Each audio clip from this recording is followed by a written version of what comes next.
Yeah, you looking for me, you can find me at the barbershop. Pulling up to get a cut, bumping through the parking lot. I keep it clean, Rico's where I'm running to. If you in the city, then you probably gonna be coming to. Gang getting down, Red's getting down, Nick getting down, Ron getting down, just to name a few. Everybody blade on point. You trying to get fresh, I'm telling you this the joint. Hands down, top shop up in this vicinity. Promises age 9, LaRon been getting me. Temper on the side, I'm trying to grow out the waves. What's up, guys? Welcome to the K.O.S. Barber Club podcast, where we discuss the collection of wisdom on the science of everything in life. And we do so by interviewing our guests and seeing where they obtained the self-awareness to create the self-concept to become the person and artist they are today. And with us today, we have a Miami native, 305 representative, hip-hop representative that's been making a lot of noise, been moving, been working, and been inspiring to inspire other people. Without further ado, V.E.G.A. What's good? What's good? What's up, brother? How are you? Very, very blessed, man. You feeling Thanks good today? Yeah, man. Because, you know, we had to reschedule, yo, because I was out of commission. Oysters.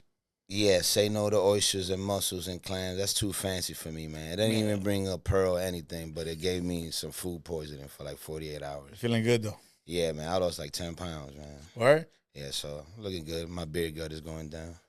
So I see that you're doing the Fayn Fest. You came from promoting that, checking out the venue to come straight here, huh? Yeah, La Ceniza, man, you know, like is a staple. Yeah. So Dominican staple, and basically Alapata is pretty much Fayn's hometown, so it represents perfect, lines up perfect. So yeah. Nice. So where'd you get this work habit that you've been pushing nonstop from the Method Man show to the Fayn Fest, to the video, to the Instagram? It's like you don't stop. Nah, man. I mean, it's just really just wanting it, man. You know what I'm saying? Because I've been doing this for a while, right? And I feel like right now is pretty much everything is lined up perfect, from the finance to the mentality, from the personnel, the background. Like, you know, everything is like working like it's supposed to be. So I really do gotta attack. So the work ethic really just comes from really just wanting the end goal, which is, you know, at least breaking as an artist, and, you know, the whole thing that we've been dreaming about since we was kids. You know what I'm saying? Okay, you said it, since you were a kid. So let's go there. When was your first conscious thought as a kid that you were like, okay, I'm alive, I'm here? I could say when I went to Disney World, I was like around like 3 years old, I could say. I went to Disney World, and I still remember this clear as day, like just, you know, little parts. But that's when I think I was like conscious. And how old were you at the age? I was about like 3. 3 years old. Yeah. So damn, early. Yeah, because how I supposedly remember was when I went to Disney World when I was like 13 or 14, I remember all the spots. Really? That I went to, like the Splash Mountain. And so you have good memory? You have that? Somewhat. Like photographic memory or not really? Yeah. Because you know that's like a gift, you know, right? Yeah, like I've never studied for a test per se. Word. Or like I just read it one time and I could just I'm probably the same remember way, it. man. I got kicked out of school because I didn't go enough times to school, so I had to go to summer school. And I remember talking to the principal, and I told the principal, like, yo, I passed my classes. Why do I got to come to school? Yeah. I didn't know there's a law that you have to be a certain amount of hours in school. Yeah. But they never told me. They waited until my senior year, and then they dropped the hammer. Yeah. Crazy. Yeah. All right, Dad. So 3 years old, Disney. Take us to those years, like the beginning. You were in Miami, living in Alapata? Actually, I was born in the Bronx. Okay. You know, Lincoln Hospital, 84.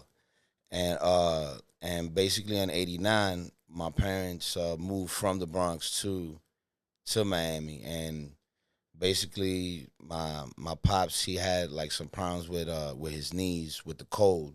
So the doctor suggested you got to go somewhere. Arthritis?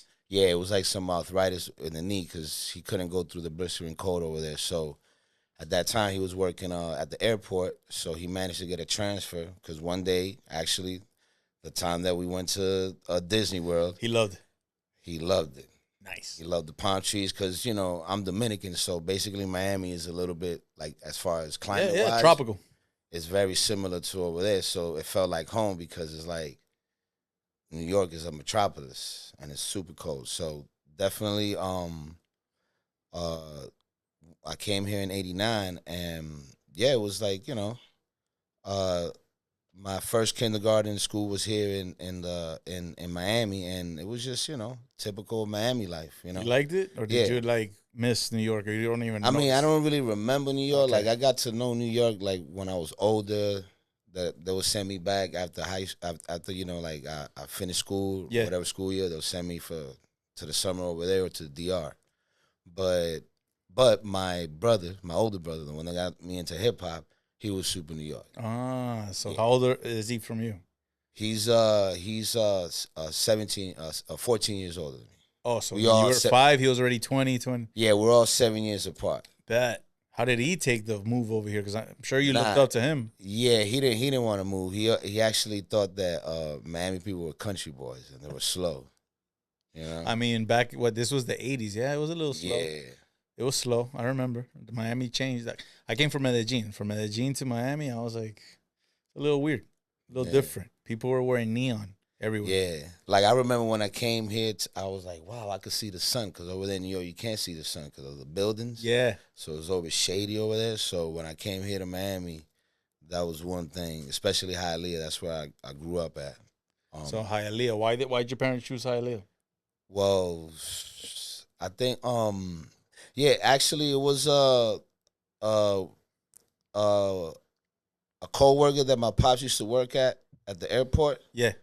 He already went ahead and moved there. And he said, "Yo, they got some development houses or whatever." And so at that time, it was like a gold rush, like the west side of Hialeah. Yeah. There was a lot of pre-construction, so he would go there, put his bid, and just make his own little house or whatever. And you went to elementary school and middle school? Yeah. I went to Ernest Graham and went to Jose Marti Middle School. Oh, word? Those are the ones that are all over the place. Yeah. Any experience from that time as a kid that maybe molded you to the person you are today?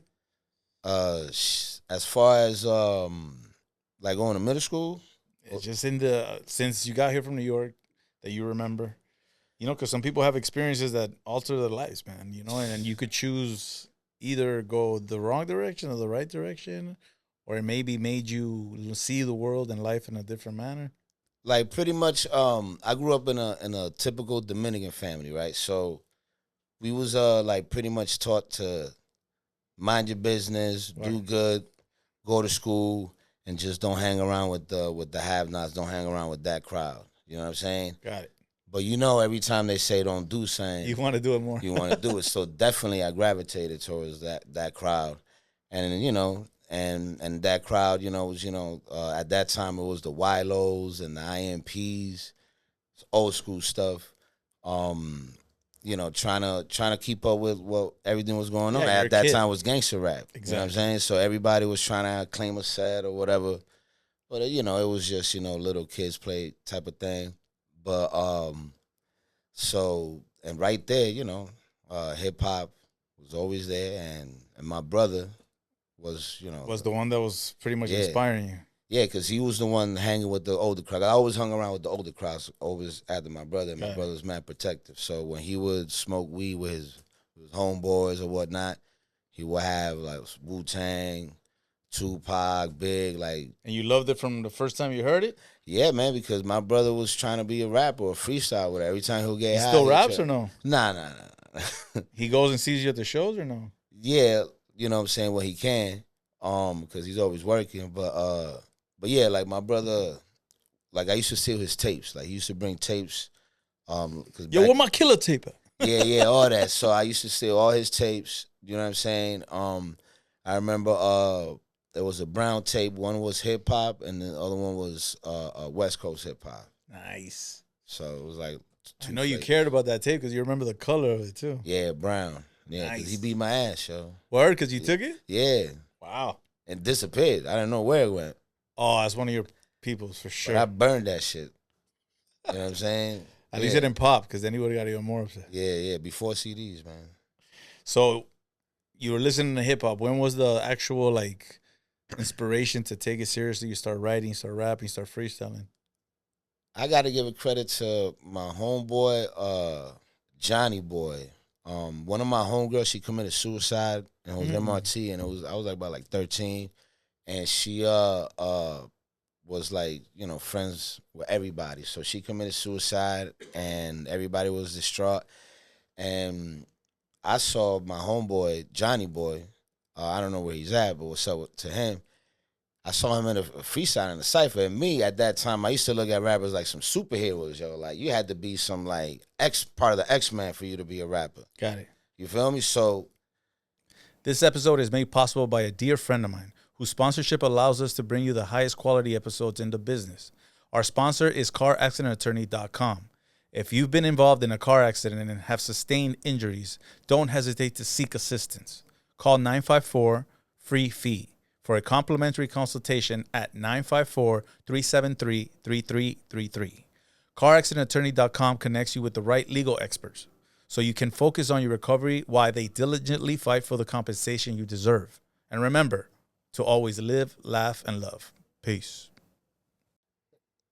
my initial feeling was like, shit, this guy could do it, shit, I could do it.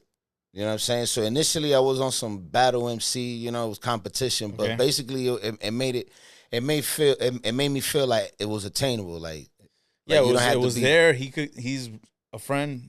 You didn't feel like it was so far fetched. Yeah. And I remember the song I'll Be Missing You from Puff. When song was Biggie pop- died? Yeah, that song was popping at that time. So I did my own little version for it. Oh, yeah? Yeah. You still remember or no? Seems like yesterday we was face to face. Now you rest in peace, bless your soul and grace. That's all I remember. Nice. At least it rhymed. Yeah. And what'd you do? You performed in front of the people or just freestyle? Yeah, in the spill out, you know what I'm saying? Everybody was like, it was like a little hit in the lunchroom. You know what I'm saying? It So was you good. feel that from that day on, you've always been adding and building and building Yeah. and building and running towards that goal? Yeah. So what I did was, so I was like, all right, so I wrote that. Let me write another one. So what I used to do is my favorite tape at that time was Big, Ready to Die, first album. So I did my own little version of each song, Got it. mimicking his cadence and everything. But What my about own the little flow version. and what about the writing pattern? Did you like study it? I mean, I was Or you were garbage. just- yeah, you I were was just doing your garbage, thing. but my whole attempt was to at least flow like him. You know what I'm saying? 'Cause Got at it. that time, I was like 13. Like I still don't get certain things, like the subtleness from like a Jay-Z or a Big. You get to learn that later in life, but at that moment, I was just enthralled with his flow. Yeah, I asked that because there's kids that they would want to be rappers or singers or writers, whatever it is, and they don't get it. You know, they kind of give up. So my question to you is, you were just listening to the music, trying to mimic it. At any point where you're like, I can't do this shit, man, or where you're like, I don't give up. You know? Here's the thing: how like before I even wrote a rhyme, my first memorized rhyme was Winter Wars Capadonna third verse. Wow. To this day, I know that from top to bottom. Wow. You know what I'm saying?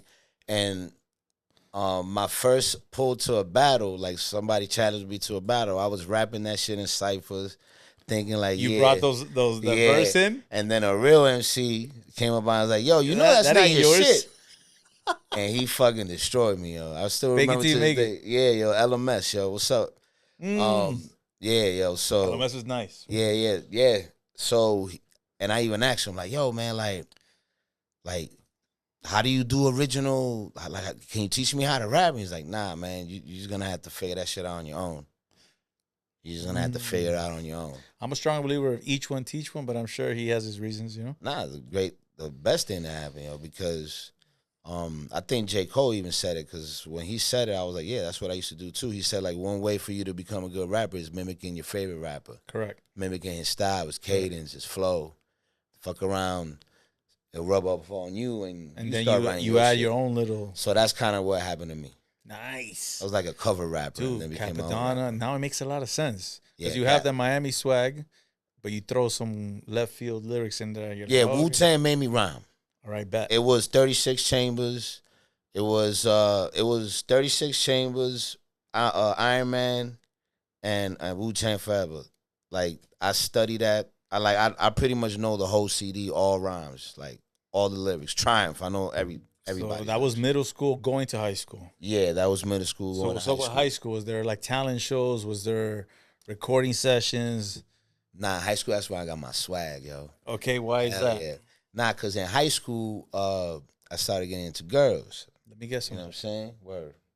You started getting into girls? Hell yeah, because at that time in middle school, you know, you don't know nothing about nothing, you know what I'm saying? You kind of know. Like, but you know, you just know. I had uncles that were like, yo, man, just hook up with every girl you could possibly can. Because when you get older, you're not going to be able to do it. Yeah, but in high school, like, dude. Bad advice, though, by the way. In high school, you got bass in your voice. You start growing a little fuzz.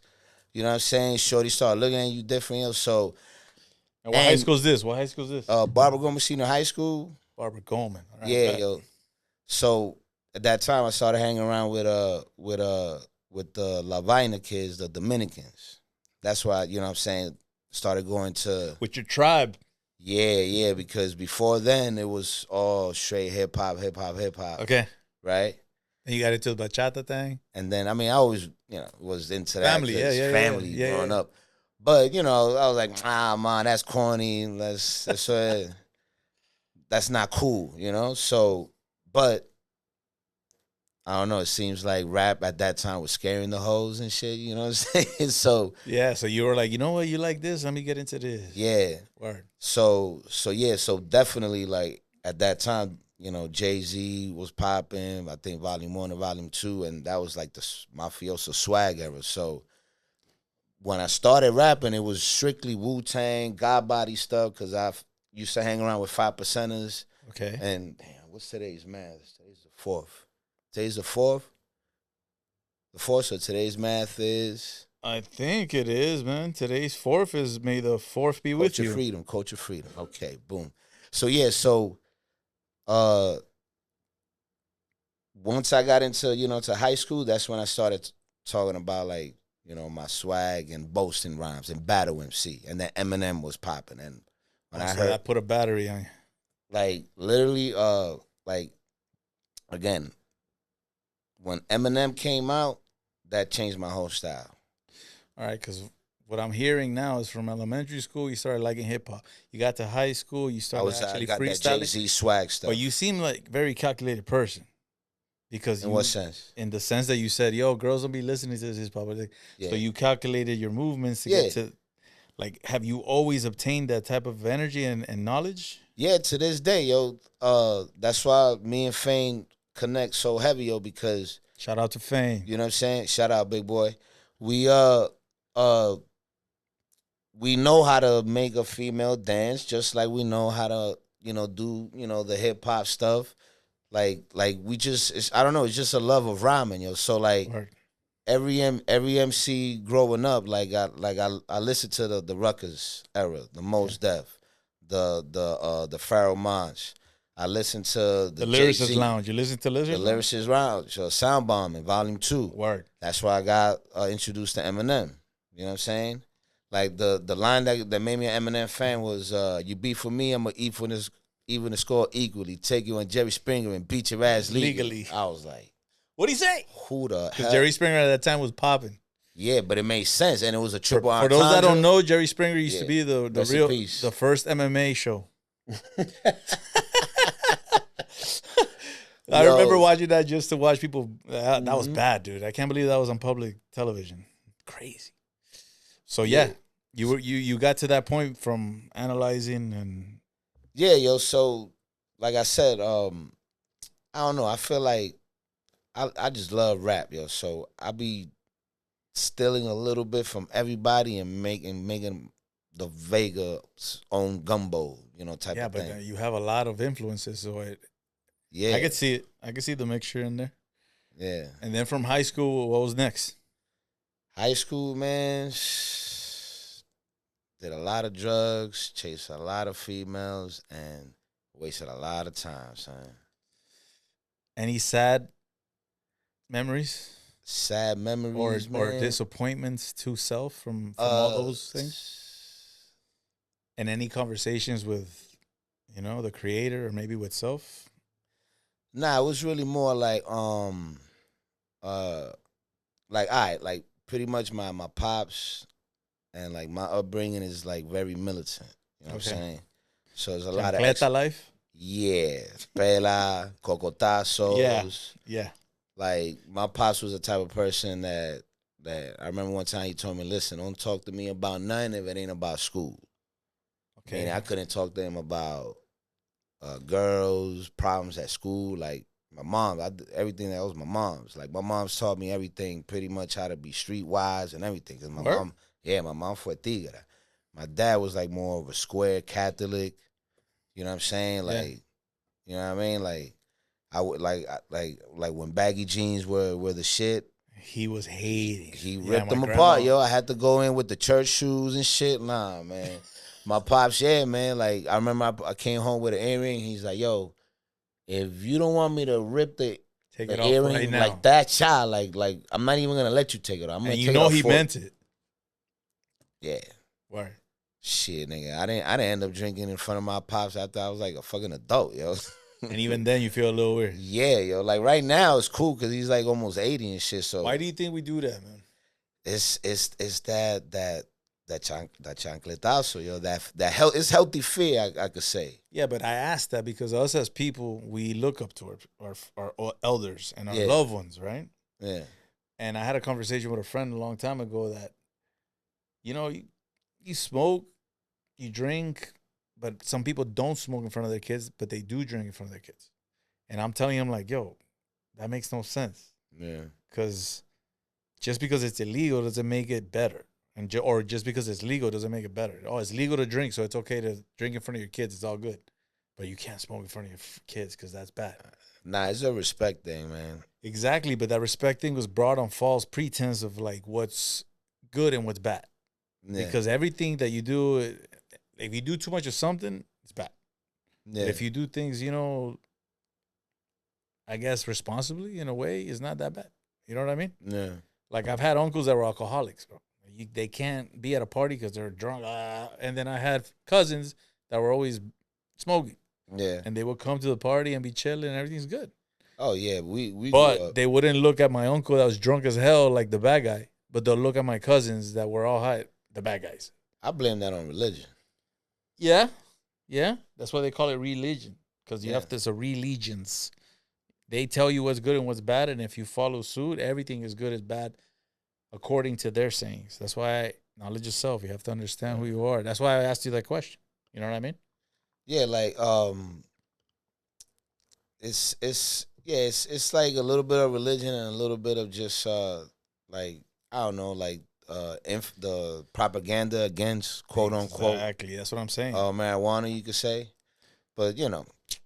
And have you ever been religious or God fearing? Oh yeah, hell's yeah, man. I grew up like in a super Catholic household. Shiny shoes stage. All that, man. Every Sunday, I know the Rosary by heart, the Padre Nuestro. You did your first communion? I did all that, B. How'd you feel with that day? I felt a little weird when I did it.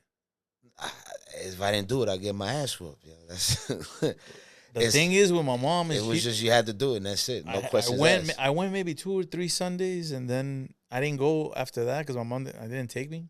But she took me to like the final graduation.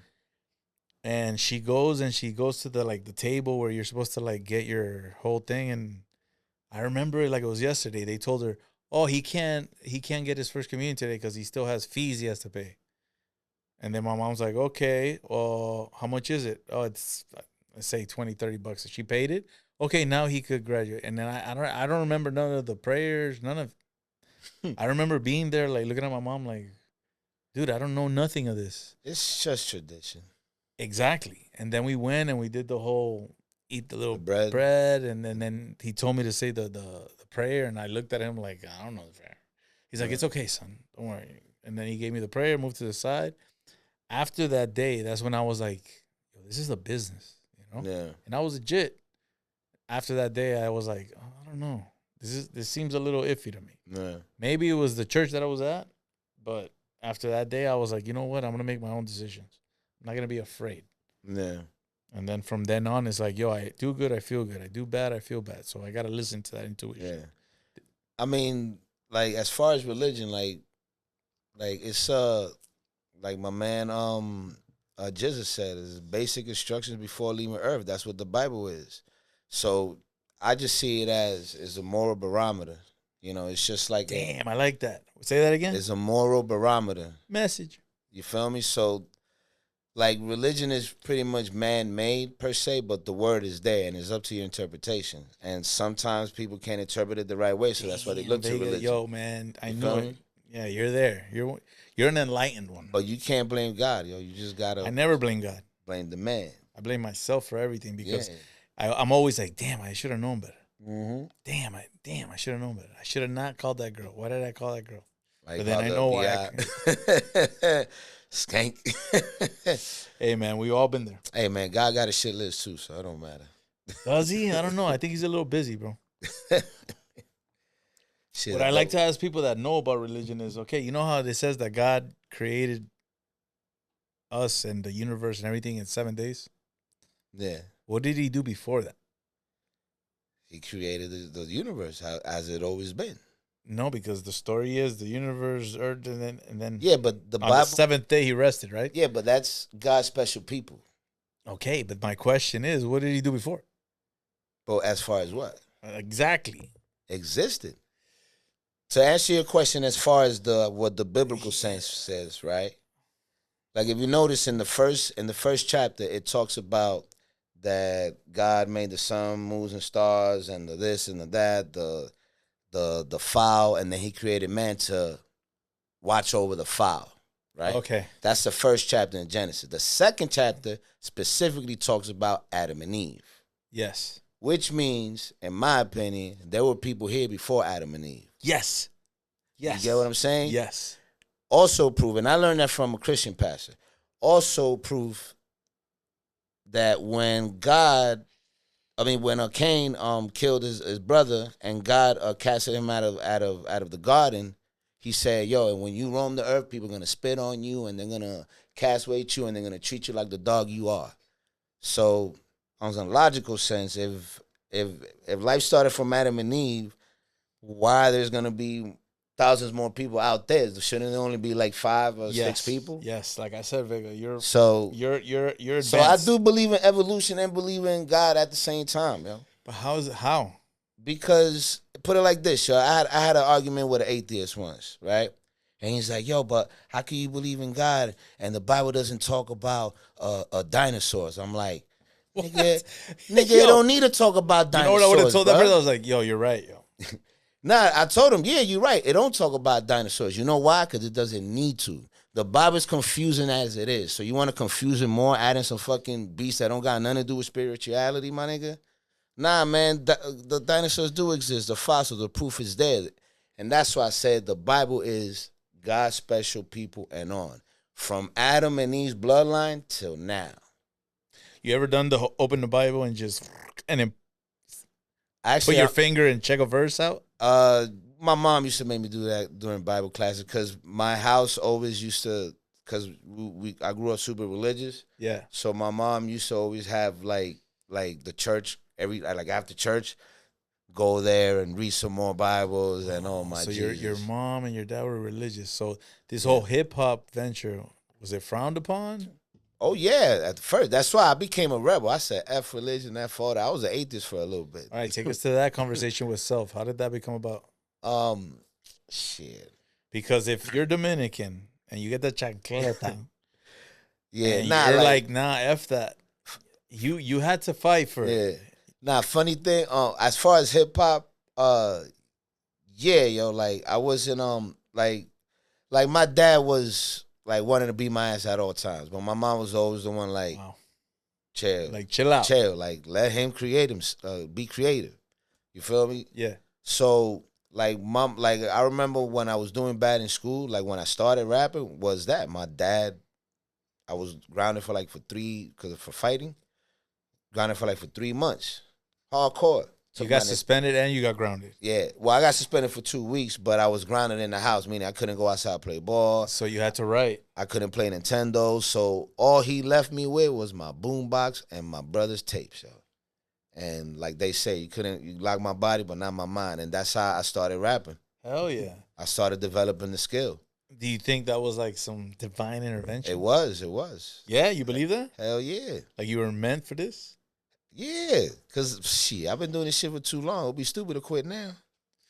I mean, I don't think you should quit because I think it's your calling, man. Like I see Yeah. I see Fayn, I see you guys doing your thing. I see all of Miami. Like hip hop right now, I believe is in Miami. You know what it is? I enjoy it, bro. Cause a lot of rappers, yo, and a lot of people, yo, they like I like money, man. Like everybody. And I wanna sell 1 billion records like everybody else.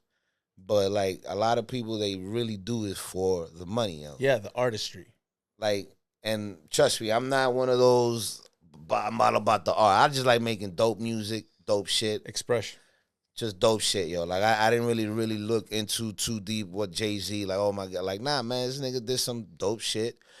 If I want to listen to introspective, I go to MF Doom or go to Mos Def. You know what I'm saying? I gave everybody a palette, yo. MF Doom, let's go there. My man, that's my dude. Because MF Doom is like left field. Because a lot of people don't understand MF Doom. By the way, MF Doom is the pioneer of the whole movement that's going on right now. Actually, it's Wu-Tang, Ghostface, MF Doom, everything that the independence thing with Jizza, you gotta with put the Jizza. Griselda, You got to put Jizz in there. Jizza, but yeah, too. But the whole Wu-Tang lineage and then MF Doom, because you know MF Doom kind of mirrored Ghostface a little bit with the whole mask and all that.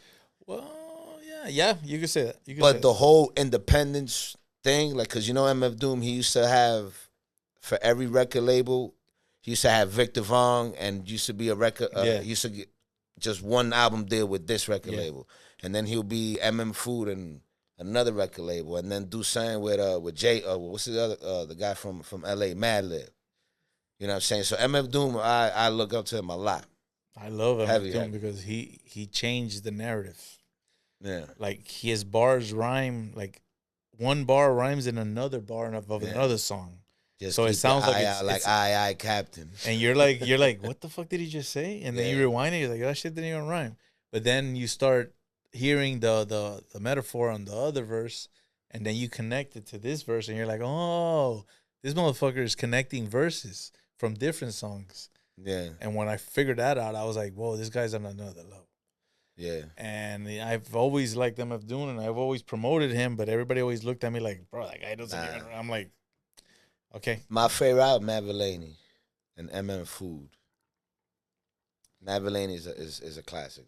It's top 10. I love that, man. I love when artists take it to another realm because, yeah, you get tired of hearing the same shit. You know what I'm saying? And once you hear the same shit, you're like, all right, this is the same thing, all right? Cookie cutter shit. Yeah. So how did you do what Vega does and separate yourself from the masses? Because you did a lot of things that are commercial, but then you also steered away from that. Like, what made you do that? I just feel like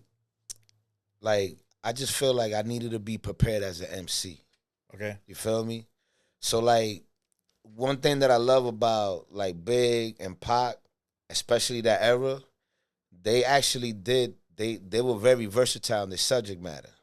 How old were you when that was going on? I mean, I was a kid. I was probably like 6 or 7. So my brother will be the one breaking it down. Like, yo, you see on this song, when I'm call you bitch, he's talking about C. Dolores Tucker and da da da da. Like he'll break shit down to me. Okay. You feel me? So like I don't know. Like I just wanted to be prepared and be the introspective, be like the jack of all trades. Now, as far as like when I create songs, like, yes, I can't be all over the place. I stick to a theme, and it's usually what's going on in my life right now. So I feel like everything that I've learned and all the styles that I acquired, it's just like, I don't know, like Mortal Kombat, like some Saint Shun.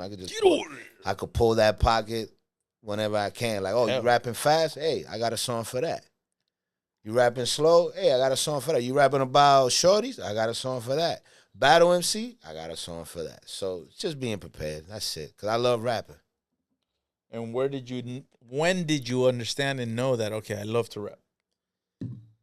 When I got into battle MC, man, the craftiness of like writing a metaphor, like when I got taught, like at that time, that's when Eminem came out, and like like when I and Cannabis, another dude. Holy shit, Cannabis, dude. Yeah, but Cannabis, what happened to Cannabis at the He had end? 2 albums. I love Cannabis. But bro, it But was what him. happened to him in that freestyle that they put it in pay-per-view? Did you remember that? But that was later though. Still, We talk about like when it was Cannabis, DMX, still, Big bro, Pun, and that Eminem. was nuts, though. Do you know what I'm talking about? Yeah. It was versus Disaster. That he was, Yeah. that he went on and he said, "Yo, the FBI grabbed me, and they took me and they did a brainwash on me." I was like, Nah, man. But I'm talking about. "Is this real?" I'm talking about second round knockout Cannabis. Yeah. But like, the reason I bring that up is because you're a very intellectual person. You're a very calculated person. You're a God-fearing person. Let's talk about that. Cannabis said that he was abducted, taken, questioned, and brainwashed. By who? By the government? Yes. That man crazy. That's why but that's what I'm trying to say. And then he had a cast and he said that he heard it because they were chasing him and they beat him. These are the things he said. And I'm thinking to myself, like, dude, if this is real, if this is true, like on some Men in Black shit, like, this is crazy. I mean, he did go to the military. He did go to the military. So, but nah, nigga, you trying to wiggle your way out of that fucking battle, man. Stop. So it, you nigga. think he Yeah. brought out the book because he ran out of rhymes? Nah, I think he didn't. I mean, he said it on you know, whatever before, but I think he just didn't understand the mechanics and how like how the battle, like, you don't even rhyme on beats. Like back in the days when he was battling, it was over beats, like the Scribble Jam type of battles. Yeah. Now it's like Spoken word. it's exactly, and it's mad crafty and all that. So I think he just he took it for granted, yo. And Disaster, He bit more than he could chew. yeah, and Disaster is a beast, yo, at that time. So Beast. your battles, was there any time that you like lost and you're like, I battled Jin. Word? Yeah. When was this? That was shit, like 02, 01. Who won that? Him. He ate she ate, nigga. He ate me, yeah, big time. I battled him at this place called the Pub, something like that. I remember to this day, yo. I had a do rag, and he's like, "Yo, take the do rag. I bet you got lice in it." Yeah, And he look had at little. you. He had little. looking like a statue, looking like a statue for the day. Like, I was like, "Yo, this nigga," but I gave up battling after that. Really? Yeah, You're like, I ain't made for this right here because I'm about to hurt. I got into songwriting after that. Like, I was still battle MC in song form. You know what I'm saying, on some Biggie, like Live from Bedford Style or something. Yeah. You know, but like as far as like doing that, like, nah. Because at that time you had to freestyle. If you come up with a written, Yeah. you actually get kicked out. Word. Now, I mean, I'm not gonna do it now, but now it makes sense because I could write all day. But at that time, you had to come from the dome, from the top of the dome, and I'm like, eh. So after that loss, what was the conversation with self, man? Like really understanding what is it that you want to do? Because some people would just say, I'm not gonna rap no more. Well, you know what they said at that time. You could be the greatest battle MC in the world, but you can't write a song to save your life. So I was like, fuck that. I'm gonna stick to my lane. Where'd you hear that from? That was that was always said. Yeah. That battle rappers, like, you know, I don't know, probably backpack battle rappers are not meant for that. Yeah. No, like, you could be good doing that, but not necessarily be a good songwriter. There's only select few Biggie It's a different talent that could be good in both. You know, because you could be a songwriter, like a person like Joe Budden, but remember that he went to the battle scene and didn't work out. But he's the master at the arts. On record. He had one hit, bro. You had to pump it up. Me and Javon, I'm like, I don't know. He had one hit, but I was like, People would try to bring him up all the time. You don't like him on Slaughterhouse?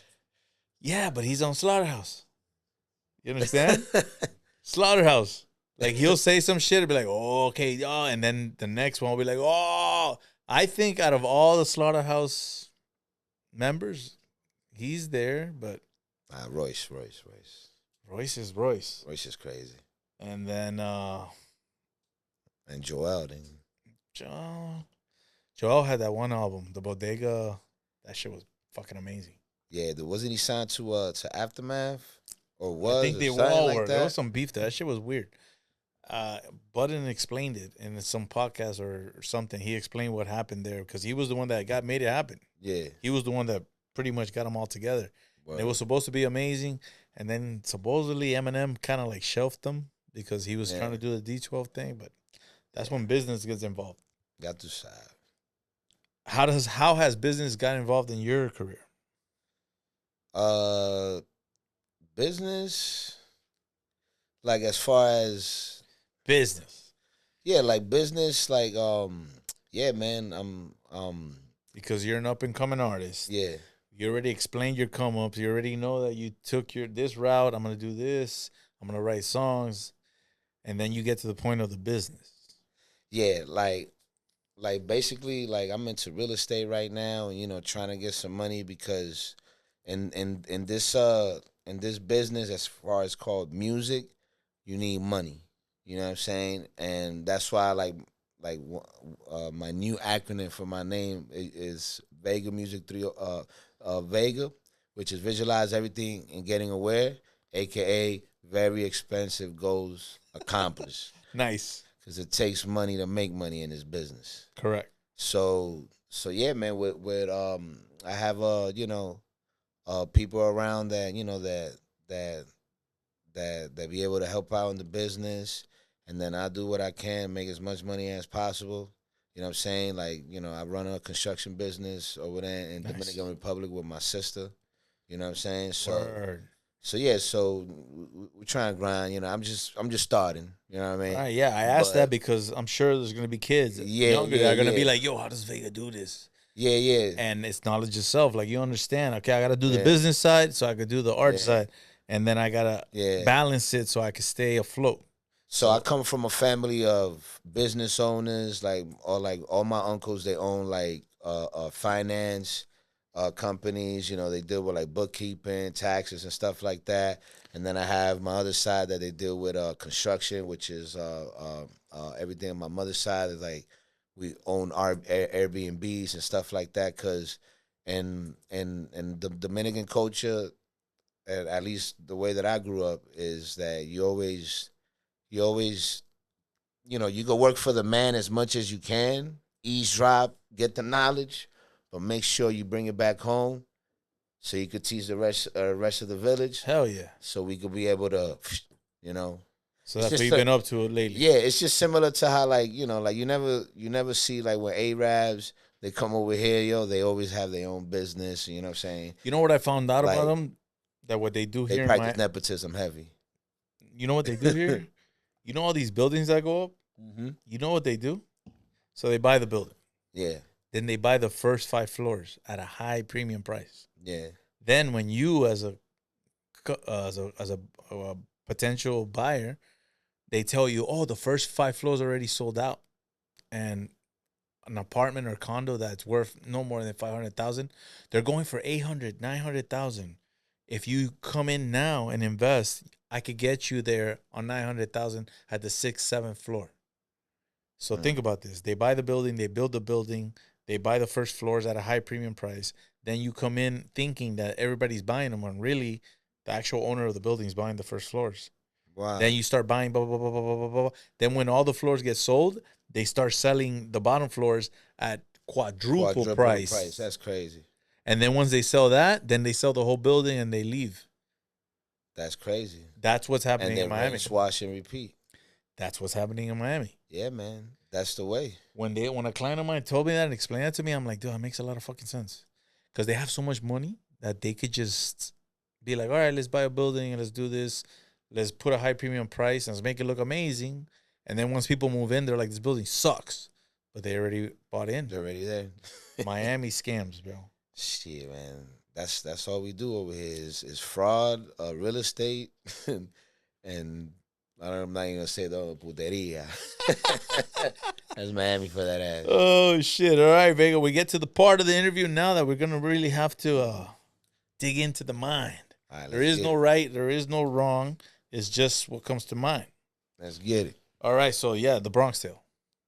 Bronx style. You rather be loved or feared? That's a hard one, yo, because uh yeah, I guess love, yo, because even though fear lasts longer than love, like the movie says, you know what I'm saying? Love is conquers all. Does it? It does, you know what I'm saying? Because it's all about like memory. Like it's all about like when you're out of here. When you're out of here, what they're gonna remember you by. That's an argument that I have with a lot of people. You know what I'm Like, saying? do you remember your great grandfather's name? No. Exactly. Okay. But you love him. Okay. That's my argument. But all right, so where does fear come in that? Fear comes in the part where, like, out of fear, it makes you do things. Like, out of love, not that many people use love to do things, or not that many people use love to guide them. Love is a feeling. Yes, I love that person. But guess what? When that person needs your help or whatever, you don't reach out. Nah, because I'd rather my kids fear me, because if they don't fear me, they're not going to be in line. You know what I'm saying? I always say I want my kids to fear me because they love me so much. In the sense of, like, well, yeah, that's I sense. fear to let them down because I love them so much. Exactly. But as far as fear, probably in business, yeah. All right. In a relationship, do you think love is the key or cooperation is the key? Cooperation, most def. Why is that? Cause love is love. Love is love. Like I have a running joke. You have to be in like with the person, not in love. Cause love is already like. What if you're in lust? Because I know I've been there. Yeah. But if you like lust is not the way. No. And lust is fatal attraction. But when you but when you like the person, you like hanging out with the shorty, and she likes you, she's more liable to cooperate. So that's why I say for cooperation. All right. So cooperation is the way. Yeah. All right. Is an awakening in the mind something new, or just remembering what was always within? Was always within. Yeah? Yeah. So you remember it. Nah, it's just there's certain things that just dig deep in your Abdullah oblongata, that's how you say it. Yeah. From your ancestors, because I believe ancestry, huh? Yeah, yo, I believe the past DNA coding. Yeah, I believe the past is the present is the past, and the future is happening now, yo. Like everything is all connected. Yes. Message. All right. Life versus consciousness. What do you think is more important?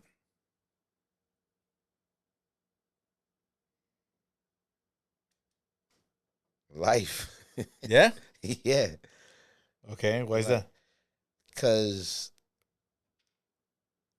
you could be conscious and live in a dormant, closed life. Life, yeah. So message.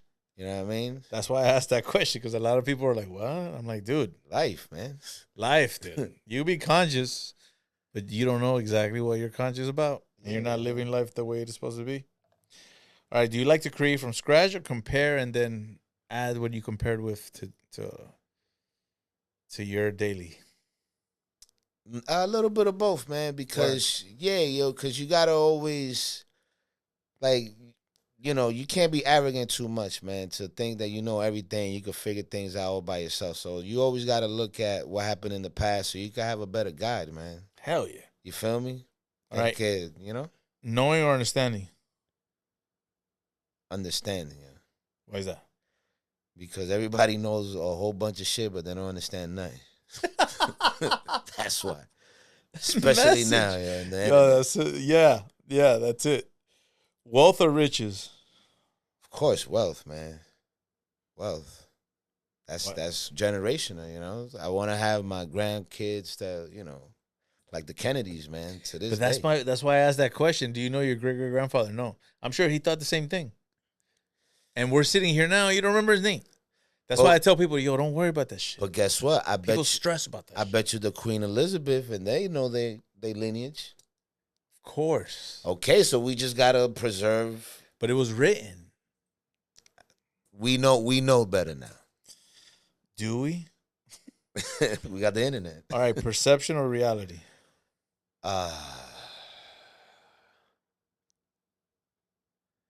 Perception, yo, because whatever you perceive, you make it your reality.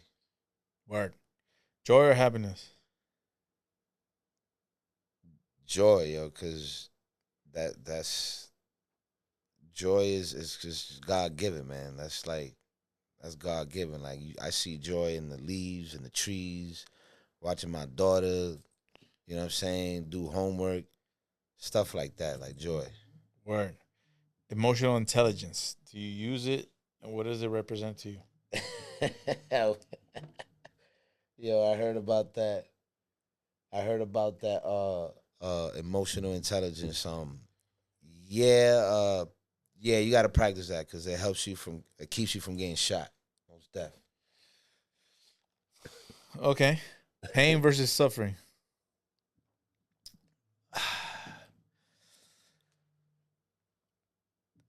Suffering because there's a lesson in it, just like my dog DMX said. Because pain is just it's temporary. Yeah, suffering is a choice though. You could suffer and suffer and suffer. Once you make the choice to like, yo, I'm not gonna worry about this anymore. I'm gonna make it no matter what. You stop suffering. So it's a choice, which is leads me to the next question: logic or intuition? Hmm. Hmm. They're both crucial. Man, logic, Why yo. is that?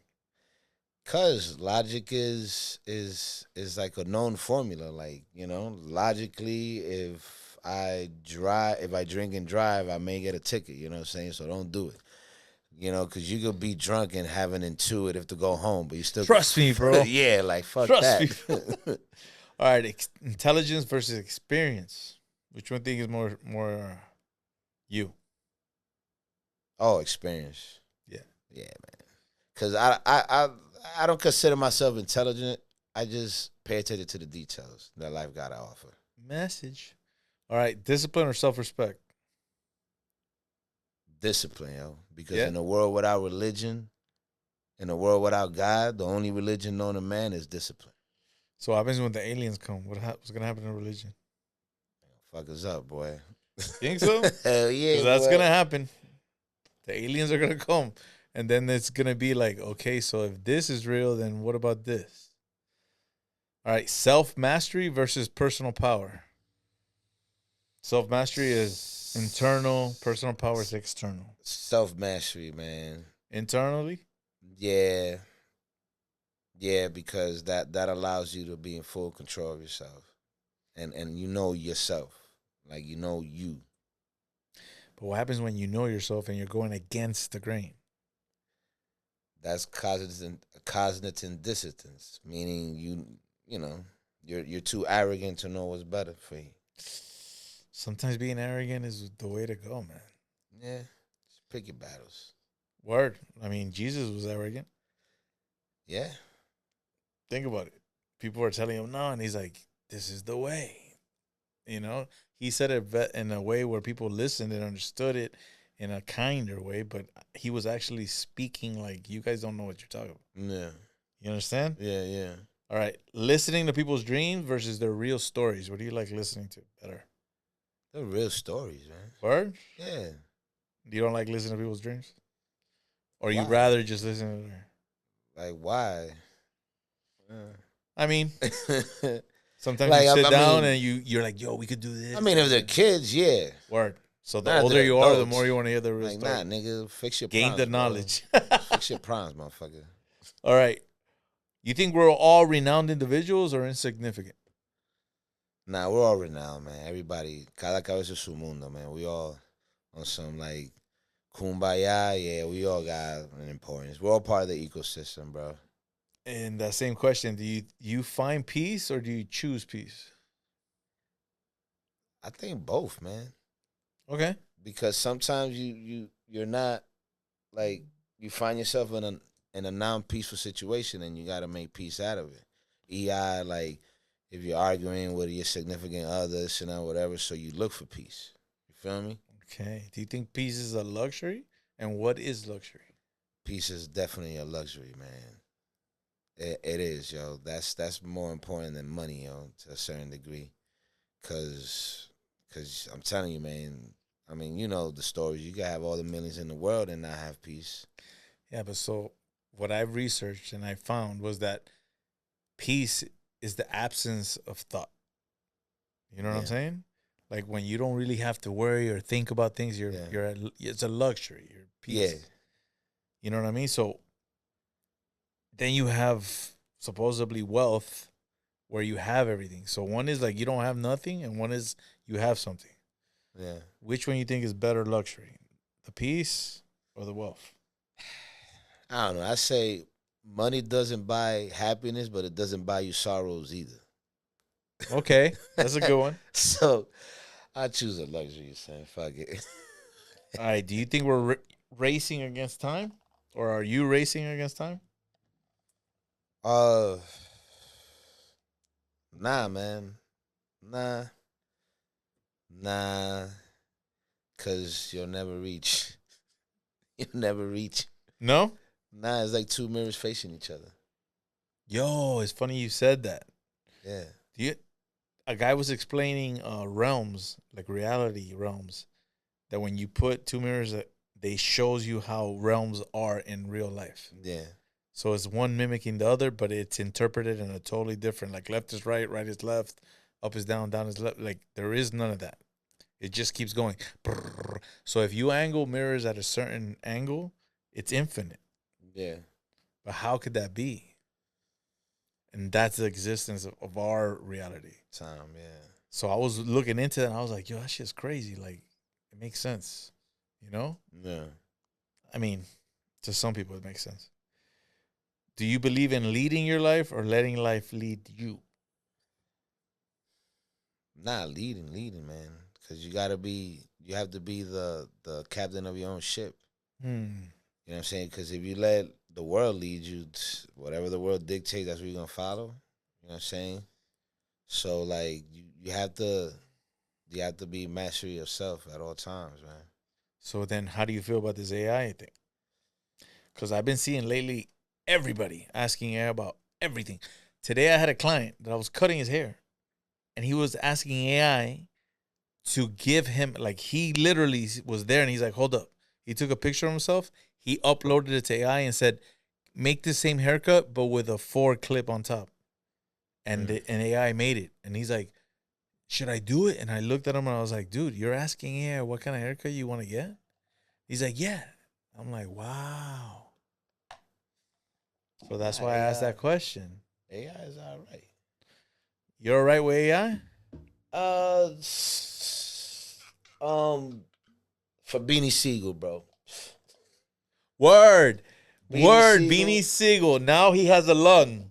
Now he could do it. For Beanie Siegel, AI is perfect. But And what's the cat from Ruthless Records? from I know DOC. Yes. Those two. Yeah. But as far as AI, man, whatever, man. Yo, come on, man. That shit, like, technology is always gonna come out in that aspect, yo. But ain't nobody could rhyme like Nas or could rhyme, or even could do a Playboy Cardi. Think about it. Playboy Cardi is not the lyrical nigga like Nas, but AI can't even mimic that shit, yo. Because that shit, regardless if he's mumbling rapping, he's tapping into his ancestors, yo. Believe it or not. No, man. AI about is it, babe. coming strong, dude. And last question. What is your favorite day of your life? Favorite day of my life? Yo.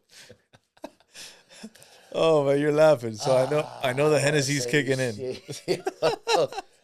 I'll do it off camera, yo, but I know Fayn. Give us a little glimpse into the favorite day. Say what? Keep it real. All right, man. Look, when I shit, my nigga. Yo, all right. Everybody says the favorite day of your life, you know what I'm saying, is your kids, this and that, whatever. That's fine, yo. But my favorite day of my life, yo, man, when I fucking had 2 bitches at the same time, yo. I swear to God, that shit was the greatest shit ever, my nigga. And take it from V.E.G.A, nigga. Keeping it real. Keep it a buck. Keeping it 1,000 wild, nigga. All right. That was a good day. And I was a teenager Or a when good that shit night. happened. Hell yeah. Yes, sir. All right, Vega. That was very insightful, man. Your mind is one of a kind, brother, and I love you. Thank you for coming.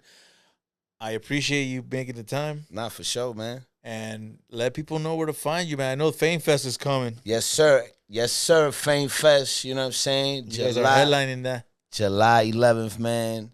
You know what I'm saying? Alapata, La Ceniza, 5 o'clock. You know what I'm saying?